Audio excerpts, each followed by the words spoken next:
Station, this is Houston. Are you ready for the event?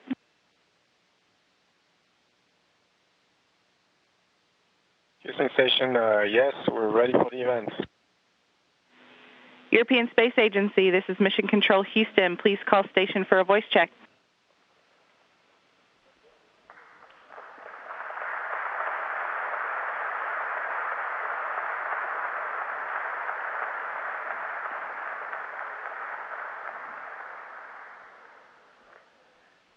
Station, here is Claudie Agnoret in Paris. How do you hear me? Claudie, this is Space Station. I hear you 5 by 5. I'm very happy to hear your voice on the loop, Claudie.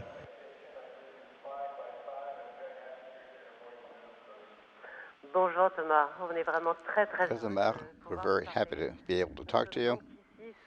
This is a name that pour les 350 for the 350 academicians of the French Academy.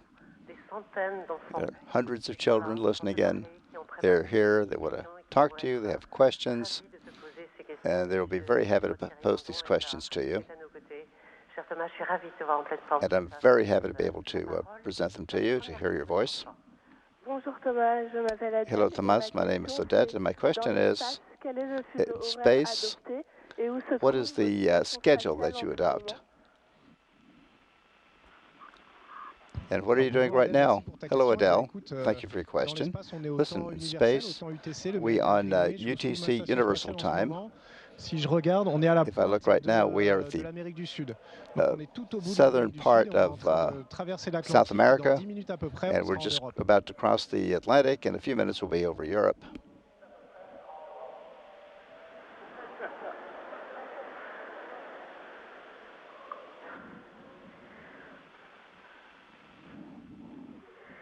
Bonjour, je m'appelle Viet. Hello. Ma question est, my name is Viet. Expliquer les causes de la microgravité dans l'ISS.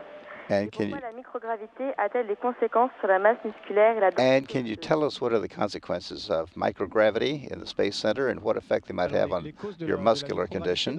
Well, the cause of microgravity in the ISS is because we are in orbit around the Earth. It's not that we're so high, it's that we're going very fast. And so with a great deal of speed, we go around the Earth in the same way that a parachutist falls around or toward the Earth in a free fall. And so we are in a free fall, in essence falling around the Earth without ever reaching it. So we are in a permanent free fall around the Earth the same way that a parachutist is in free fall. And therefore we don't feel the effects of gravity, even though gravity is always present. This is very interesting to us. For a great number of scientific experiments, these phenomena enable us to study the effect of space on the bones and the muscles and so on. And we compare the physiology of people, of the astronauts, and then make projections about long-term flight through space. Bonjour Thomas, mon nom Hello, Thomas. My name is André, and my question is, do you recycle used waters and wastewater, and if so, how do you do it? Bonjour Gonzalo. Hello, Gonzalo. It's a very good question. Yes, the wastewater has got to be recycled. You can imagine it's very difficult to bring water to resupply at the ISS, and so we maximize the use of our resources as much as possible, including perspiration and urine and wastewater. You know that when we breathe in and breathe out, we create a great deal of humidity, and this condensation, all of these wastewaters are captured and filtered and processed and re-injected into the potable or drinking water system. So we have about 4 or 5, we're able to recapture a major percentage of our wastewater, and this is how we are able to maintain our water supply at a sufficient level. This also has applications on Earth, so as to be able to effectively manage water resources on Earth. It's important for us in space, but it's also important on Earth, so that we're able to apply this technology on Earth.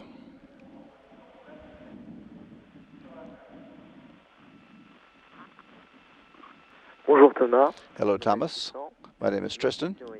Comment sont gérées les ressources en oxygène et en eau? Et comment l'ISS s'est réapprovisionné en matière d'énergie? How do you keep the ISS energized? How do you keep the energy flowing? Hello, Tristan. Well, the water resources we just talked about, we try to economize it as much as possible, to recycle it as much as possible, because the ISS is a small closed circuit. In effect, we are not able to reach 100% in terms of recycling, and so we get resupplied by space vehicles that reach us, like the Russian, the Japanese. They bring us gas, water, liquid water, and so we're able to transform one into the other. We're able to electrolyze water to produce oxygen, and in this manner we're able to, as we mentioned before, to obtain water from the various activities that people engage in. And about every 2 or 3 months we get resupplied with water and oxygen, and also for clothing and food and spare parts, and this enables us to live in the Space Center to ensure the success of the mission, and also to be able to do our scientific testing and experimentation. Bonjour Thomas. Hello, Thomas.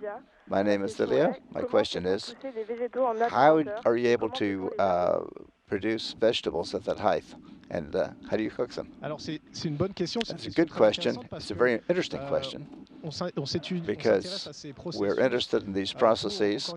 So once again, to improve the growth of harvesting and the growth of plants on Earth.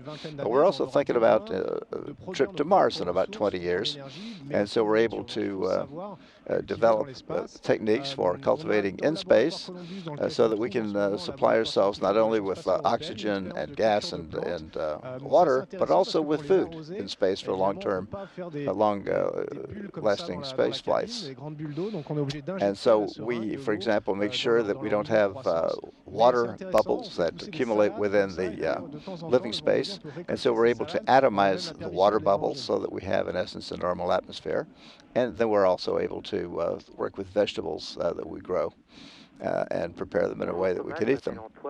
Hello, Thomas. My name is Anthony, or Antoine. Durant votre mission de 6 mois dans l'ISS, ainsi qu'à votre retour sur Terre, en quoi cela va-t-il aider la recherche médicale? How would your 6 months in space help medical research? Hello, Antoine. We've already talked about the effects of weight on the human muscular system.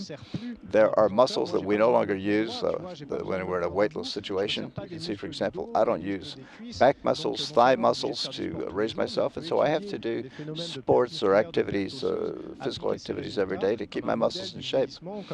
And here we're able to simulate models of getting old, or also pathological or medical conditions. And here we're able to simulate them and study their effects.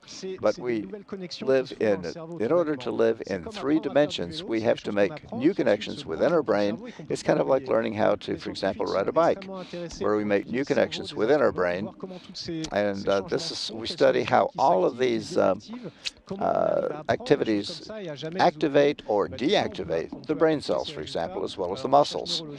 And we're looking for neurological or nerve-related results that can affect, for example, how we heal people who've been involved in car accidents, for example.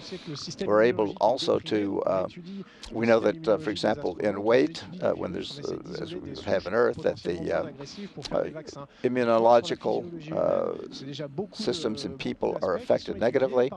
And here in a weightless environment, we're able to study how we're able to control and study the development of viruses, for example. We do a great many things here within a 5 or 6 month period. I can't tell you everything we do, there's no time, but we're involved in a lot of these activities having to do with human health. Bonjour Thomas. Hello, Thomas. My name is Martin. If you're able to, well, if you get cut or you hurt yourself, is the effect the same as on Earth? Hello, Martin. Yes, it's almost the same. There are differences, however.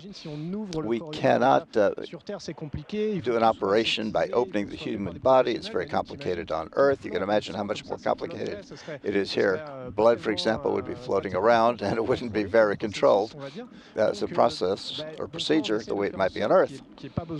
And so we're able to try to behave in such a way that choose people that are not likely to incur problems that would require operations. Myself, for example, I stay in shape, and I have, like all the others, chosen for my good health and constitution. But we do have instances that we can take. We've been trained to help out with first aid and emergency procedures. If anything more serious comes, of course, we would deal with more serious situations by consulting with doctors on Earth. And if it's really serious, we can actually come back to Earth within a 24-hour period and get down to land in Kazakhstan and be taken by helicopter to hospitals. But I hope that this procedure will never happen in the ISS. It's never happened yet, to have to take somebody back to Earth because they were so seriously ill. Bonjour Thomas, je m'appelle Hello, Thomas. Kivek et je voulais My savoir name is lorsqu'on Kivek. regarde des images prises depuis l'espace. I'd like to know about photographs taken from the Earth. Alors que voit-on We see exactement à part la the darkness of space. l'ISS dans toutes les directions? And so when you're looking in every direction on Earth, you see lights, but when you're looking up in space, you see darkness. Well, we can see a lot of things through the porthole of the ISS. Most of the portholes are turned toward Earth because the reason that we're here is to do our research to be able to improve life on Earth. And this helps our fellow citizens, our fellow Earthlings who have remained on Earth. There's certain allegorical qualities in the sense that we continue to look toward the Earth. However, a few of our portholes are actually turned toward space. We can see very clearly the Moon and Mars and the stars. We see stars that do not sparkle. They're very fixed and very brilliant. That's because we have no air, of course. And I've taken photographs here of the extreme darkness of space. I've tried to. Other people have been more successful in taking good pictures of space. We know this blue planet that we see is very isolated in this immense dark void of the cosmos, of outer space. But there's not a lot to see. From here, we can see the Earth's mantle of air and atmosphere that protects the Earth, because the Earth itself is very fragile. Looking at it from up here, it sort of gives us a chance to take a certain distance from the Earth and to see how fragile it really is. It brings to our mind ecological consideration, and we need to be able to do what we can to protect the Earth. And it's from here that we're able to see some of the fragility of the Earth and to concentrate on the importance of protecting it. Bonjour, Monsieur Pasquet. Hello, Mr. Pasquet. My name is Garçon. How do you do your experiments in orbit before you do the mission? And so how do you then run those experiments that have been prepared on Earth? How do you run them in the space lab? Well, some of these experiments have been prepared for many years before ever coming up into the ISS. You can imagine how difficult it would be to start from scratch up here. And so the various different space agencies from the various countries that are participating in the program prepare the experimentation so that when I come here, I become their eyes, their ears, and with my hands. But all of the intelligence actually remains on Earth, and I basically am their agent here, following their instructions to make sure that the experiments that they have prepared are properly run through my hands, through their instructions.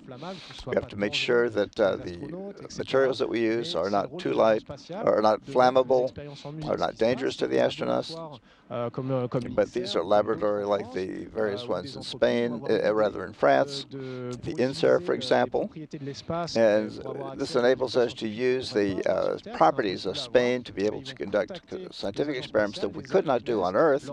And so the various space agencies then give us, as we said, the experimentation procedures that we then apply here in Spain to be able to then run them here aboard the space station, to do them in a safe manner so that the result is almost guaranteed 100%, because we don't like to run into failures here with the experimentation. That's not what we're up here for.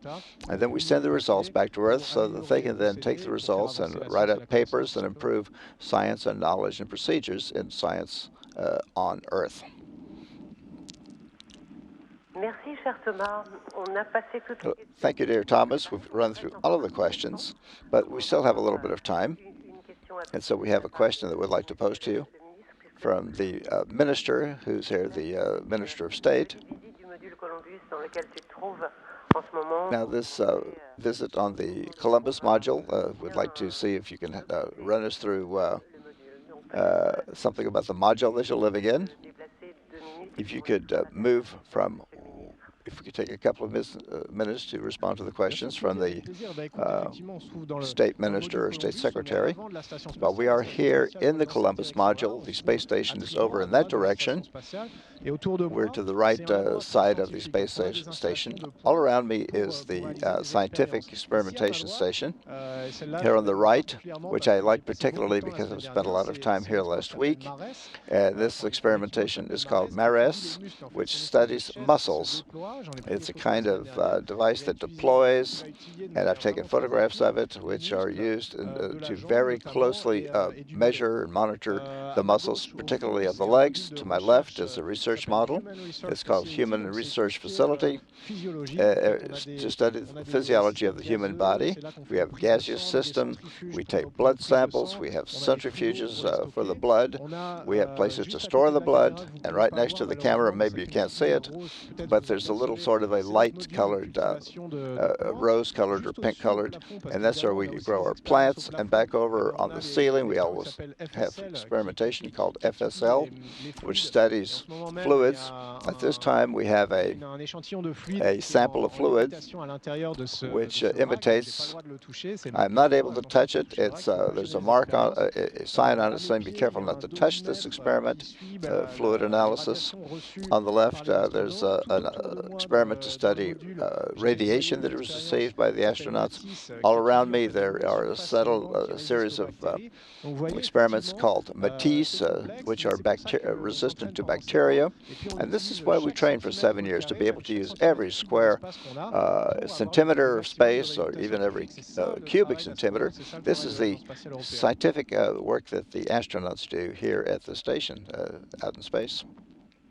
A lot of scientific work. Hello, Thomas. Mr. Minister, would you have another question? Thomas, I have a question. I'd like to be able to pass along to you some of the mail that we get for you, if you'll allow me to open. This is the 17th question, a young person would like to know how to become an astronaut. What has he got to do to become an astronaut? So what do you do? What are some of the things you can do to prepare yourself to be an astronaut? Hello, Mr. Minister. Yes, I'll try to pass along my mail, but unfortunately the post office doesn't deliver mail to the Space Center. But I can send and receive by email. But there's you are one of those, Mr. Minister, who does send me emails, as do many other people. And this is the comfort aboard the Space Center that enables us. Believe me, this is much better since the Mir station. We have email, and so we're able to send and receive mail a lot more easily and effectively than we used to. And of course, being able to have a video conference and talk to Earth is another improvement of the space station that we're working in. And I'm happy to talk to people who are interested in this to the degree that I'm able, of course, to get away from the work that I'm doing, because I think it's very important to explain to young people that you have to work. I don't say that to bother them, but to simply help them realize their dreams. This is what happened to me. A little bit of good luck and a lot of work. It's not easy to do, but everybody who wants to know more about this and who are interested in it, I encourage them also to listen to my social mails, and I promise them that when I have 5 minutes, I try to answer my incoming emails. Thank you a whole bunch, Thomas, to share with us these moments. It's been absolutely a magical experience to be next to you. And so our last farewell to you for now. And we are completely absorbed in what you've been able to present to us. And so again, Thomas, you have completely succeeded in fulfilling your mission, and the French Academy of Science would like to congratulate you on what you've done. And A nice hand for you. Thank you, Mr. Minister. Thank you to everybody. It's been a pleasure to be with you today. Thank you.